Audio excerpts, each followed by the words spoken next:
তো চারজন, তো আমি আমিরকে ধরা ধরছি, আমির সাথে সাথে আমার খুব রুবেল করে একটা আছে, ওর মাজার ভিতরে চাপাতি ছিল, ওখান থেকে বের করে আমার উপরে মাথার উপর কোপসার।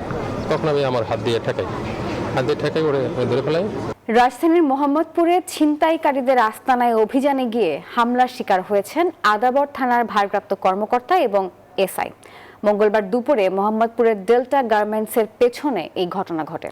পুলিশ জানায়, অভিযান চলাকালে ওসির উপর দেশীয় অস্ত্র নিয়ে হামলা চালায় 4 ছিনতাইকারী।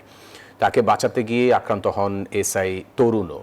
পরে আত্মরক্ষার্থে পুলিশ গুলি চালালে 2 ছিনতাইকারী গুলিবিদ্ধ হয়। গ্রেপ্তার করা হয়েছে 4 জনকে।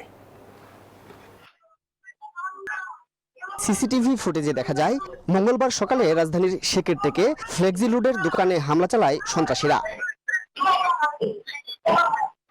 এই ফুটেজ দেখেই দুপুর 3:30 নাগাদ রাজধানীর মোহাম্মদপুর ডেল্টা গার্মেন্টসের পেছনে ছিনতাইকারীদের আস্তানায় অভিযানে যায় আদাবর থানা পুলিশ।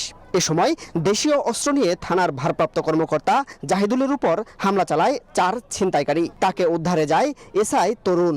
দুজনকেই কুপিয়ে আহত করে সন্ত্রাসীরা। তো চারজন, তো আমি আমিরকে ধরা ধরছি, আমির সাথে সাথে আমার খুব রুবেল করে একটা আছে, ওর মাজার ভিতরে চাপাতি ছিল, ওখান থেকে বের করে আমার উপরে মাথার উপর কোপসার।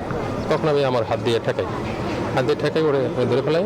নিজেদের বাঁচাতে 4 রাউন্ড গুলি করলে ছিনতাইকারী চক্রের 2 জন গুলিবিদ্ধ হয়। গ্রেপ্তার করা হয় 4 জনকে। তাৎক্ষণিক আমাদের পুলিশ সদস্য আত্মরক্ষার্থে ওসি নিজেই তার পিস্তল থেকে 4 রাউন্ড গুলি করে। তখন আমাদের এখানে যে আসামিরা যারা ছিল তাদের মধ্যে 2 জন আসামি গুলিবিদ্ধ হয়। গ্রেপ্তারকৃতদের নামে এর আগেও কয়েকটি মামলা রয়েছে।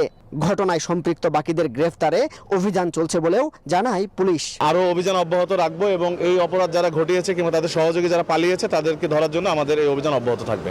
হামলার ঘটনায় মামলা প্রক্রিয়াধীন রয়েছে বলেও জানান তিনি।